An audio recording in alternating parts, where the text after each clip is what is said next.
Salut! Revin din nou cu o prezentare a unui tractoraj de tuns iarba. De data asta avem un Viking model nou din 2015, anul de fabricație.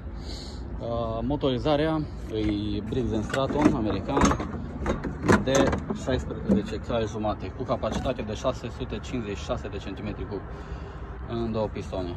Ele sunt așezate în V. Cutia de viteze e de tip hidrostatic. Să vedem.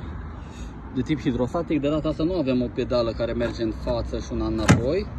De regulă sunt mai multe tipuri de cutii hidrostatice. Avem o singură pedală, care diferența o facem din inversor.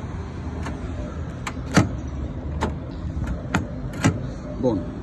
Acționarea cuțitelor se face din buton. Mai sunt alte tipuri de tractorașe care au acționarea cuțitelor din întinzător mecanic.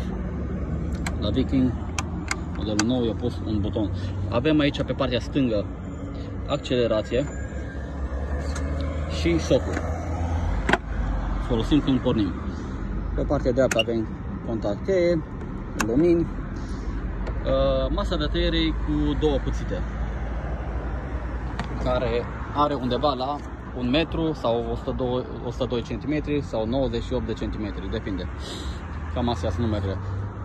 Scaunul e reglabil, se poate regla în funcție de preferințe.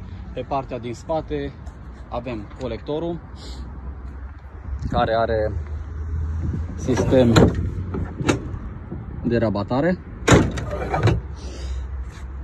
Iar aici, în spate, avem cuplarea și decuplarea hidromotorului.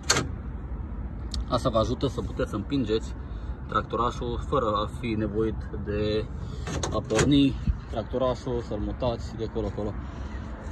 E un tractoraș care îl putem recomanda pentru suprafețe de peste 5000 de metri pătrați, motorul fiind puternic, în două pistoane, cauciucurile sunt mai mari, poate să orice pantă. E un model deosebit, combinația asta de culori negru cu verde, foarte fain, mie îmi place personal.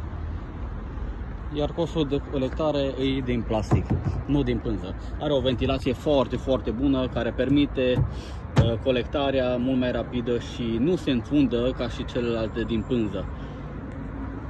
Asta îmi place și apreciez foarte mult la Viking.